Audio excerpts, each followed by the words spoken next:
we had a long hearing today for Judge Boasberg. Judge Boasberg focused on two issues. One was whether his prior order was violated because the planes were not turned around, and he had some very pointed questions for government counsel about what government counsel knew when he knew it. And I suspect, based on what Judge Boasberg has said today, that he is going to be directing the government Hey, Trump, the motherfucking piece of goddamn shit! that Judge Boasberg is going to be directing the government to answer additional questions beyond those that he's already given them. So I think there's going to be a lot more activity on. Motherfucking piece of goddamn shit! There's going to be a lot more activity on the question of whether his orders were violated. The central question today, though, was whether the government has properly invoked the Alien Enemies Act against a gang rather than a foreign government or nation. That is, whether it's proper to use wartime authority during peacetime against a gang. As I've said before, the Alien Enemies Act is very, very clear that it can only be used when the United States is in a declared war with a foreign government or nation, or where a foreign government or nation is invading or engaging in predatory incursions on the United States. Obviously, the Alien Enemies Act cannot be used against the gang, but in top of it not being able to be used at all, at a minimum, there has to be due process for people to show that they're not even members of the gang. There are reports now coming out that many of the people that were sent to El Salvador are not actually members of the gang. Our named plaintiffs dispute that they were members of the gang. And so I think what we're going to see are many people being falsely accused of being a member of this gang. And what that means is they could end up in a Salvadoran prison for a year, 2 years of their whole life. And I think for those of you who have seen the video of how the men were treated when they got off the plane and the human rights reports about Salvadoran prisons generally, they're going to be in real trouble. But what I tried to stress to the judge today is that that's not enough just to give them a chance to show that they're not a member of the gang. The Alien Enemies Act should not be used at all against the gang. It is very dangerous. Every nationality and ethnic group in the United States has some organized crime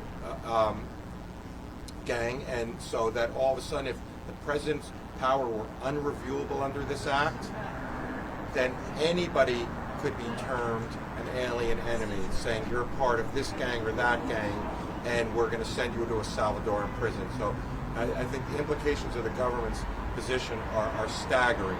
At the end of the day, this is fundamentally about separation of powers question in two respects. Congress enacted this law. Congress enacted it and put very specific limitations in that every prior president in the country's history has understood. That's why it's only been used 3 times in our country's history, all during declared wars, the War of 1812, World War I, and World War II. This is unprecedented, as the judge recognized. The other part of the separation of powers is the government has really been thumbing their nose at the federal courts, this whole case saying that the federal courts have no power to review these issues. So there's a lot at stake here. We're going to see how it plays out, and we're going to see how it plays out in the Court of Appeals on Monday afternoon. Lee, can you talk to us about the affidavit that you said you're going to submit today, detailing people possibly? Yeah, so we will wait to actually file that, whether it's today or soon thereafter. But what we now believe are that there were people who were on those planes who were brought back, and so we'll be sharing those affidavits soon. But it goes to the point that the government said it was not feasible to bring anybody back. That would not have needed examples. Obviously, the planes could have brought people back. The judge was not saying to make mid-air turnarounds without any fuel. But these affidavits just show that obviously it not only was feasible, but they did it. But sorry, just to clarify, do you mean people were returned from the first 2 flights or from the third flight? So we're not 100% sure which flights there were, but I don't think the government's position about it not being feasible turned on that. You heard the government attorney say that on that third plane, everybody had an order of removal. We're following the case of a man from Beltsville who was picked up a week ago, a Wednesday, who had a legal status of withholding of removal, who was on that third plane. Are you aware of that case by any chance? So we're looking into that. That is a permutation on it, and we also think that would be illegal, even more illegal, because the person was not. The question is whether the government had got clearance that it would be safe for the person in El Salvador. obviously it would not have been safe. But until we know more details, and just more generally, the issue about the third plane is the government said, well, the first two planes didn't violate the order because they were out of U.S. airspace by the time the order came down. The court is still waiting for those facts, whether the planes really were out of U.S. airspace. But even if they were, the U.S. still had custody of the individuals while they were on the plane, so they should have been turned around. That's sort of a red herring, whether they were out of U.S. airspace. The third plane, the government's saying, wasn't out of U.S. airspace, so they don't have that argument, but it's saying everyone had a final order, so therefore could have been removed under the Immigration Act. We asked the judge to clarify that with the government because it seems very doubtful that Venezuelans had a final order that said you could be removed to El Salvador. And that's just as important as having a final order is where the final order says you can be sent to. It is. I think it is implausible that all these Venezuelans were given final orders saying be removed to El Salvador. Why? Why is that implausible? Because the statute is very clear about where you can be removed. They had no connection to El Salvador, and they would at a minimum would have had to have screenings for persecution and torture. Do you have any concerns that the temporary restraining order could be narrowed in such a way where it reduces protections for the class? So I know the judge was exploring that today. I think ultimately the judge will not do that. I'm guessing a little, but it seemed where the judge may have landed is he's not going to do that, and he's going to see how the circuit deals with it. The reason we said not to narrow it is he was suggesting narrow it to saying the Alien Enemies Act can be used against a gang, but you at a minimum have to have due process to show you're not part of the gang. But we think that would be very dangerous because then they could say, well, you have some connection to the gang. It's such a vague standard, and therefore all of a sudden you're sent to El Salvador. So we do not think that would protect our clients, and therefore urge the court not to narrow the TRO in that way. Have you been in touch with the people who were sent to El Salvador, and do you have any idea what sort of issues we they're have, involved in? well, we have no way of connecting with the people in Salvador. We're connecting with families, but obviously they can't connect with people. I mean, not only are the conditions brutal, but they're incommunicado. And are they beyond the reach of any American court's order that habeas and Well, we don't think they are. Generally speaking, a federal court can't order a foreign country to do something, but we think they're constructively in U.S. custody because the U.S. is apparently paying for it all. They're doing it at the behest of the United States. So I think we will have to submit stuff showing that, but I think we very much think the federal court can order the U.S. to get them out since they're constructively in U.S. custody. I assure the government will oppose that, and that'll be a fight going forward. I mean, the tone of the government's filings up to today was, sort of rejecting the role of the court, completely entirely up to the president. Right. It's not exactly what we heard in the courtroom today. Today they seem to make a concession that these people are entitled to some type of due process. They weren't denying the fact that individual people facing, even being thrown out under the AEA, are entitled to something. Is that a significant concession? I think that was in their briefs, but buried to some extent. I think they know that, given Supreme Court precedent, they have to at least say that people are entitled to review whether they're part of the gang. But I think here's the critical part, is that the government's saying even that it's going to be reviewed has to be in habeas, but they're not giving anybody any time.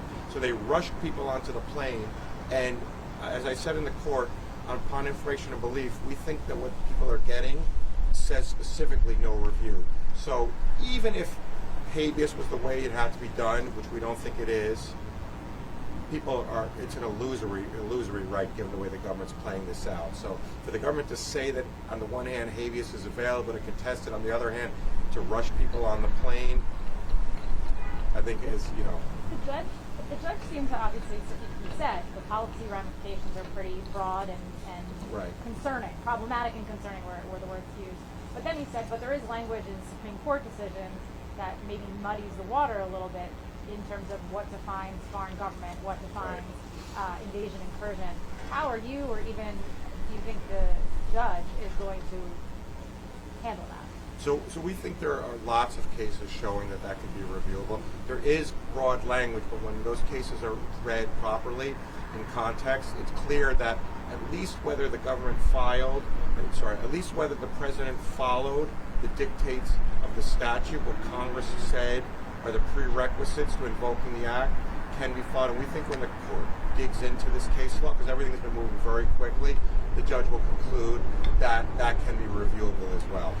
And in terms of Luzzecki and what was said at the very end by the government, you know, regarding the timing of World War II and it being over or not over, how will you argue that if some determined the war was over, but the president said no, it's continuing? Well, so there is no war, so that's why we're so far afield from any time that the government has ever invoked the Alien Enemies Act. But I think, I mean, this is getting weedy, but in Luzzecki, the court actually answered the question and then said the question was whether actual hostilities equals a declared war, because the individual there was saying, well, there's no more actual hostilities, therefore the war is over within the meaning of the statute. The court answered that question on the merits and said the mere fact that the definition of declared war doesn't turn on whether there's actual hostilities or not. So it answered it on the merits. So I think the court will see that when it goes back. And Lee, looking ahead, can you talk about the logistics of how this could potentially work out for someone to get their day in court? Yeah, I don't know, because I think the government's resisting even that. I think if the Alien Act, if the act can be used at all, then there has to be individual review in court, and we'll figure out what that looks like. As the judge said, that's premature now. But there's no question that if the act can be used, and we hope that the court and the appellate court will ultimately say it can't be used, there's going to have to be a review, because you cannot just say unilaterally, the government cannot say unilaterally, you're a gang member, therefore we're sending you to a Salvadoran prison for the rest of your life. Can you sum up where the case now stands? You have the temporary restraining order, and then what's next? So we have the temporary restraining order. We don't know whether the judge is going to issue something before Monday. Monday afternoon there'll be oral arguments in the D.C. Circuit Court of Appeals on the government's emergency motion for a stay of the TRO. So we'll see what the circuit court does, and I think how the case plays out after that will be dictated by what the circuit does. I know it's cold, folks. How about we let these guys go? You good? Okay. Thanks, everybody. Thank you. Thank you.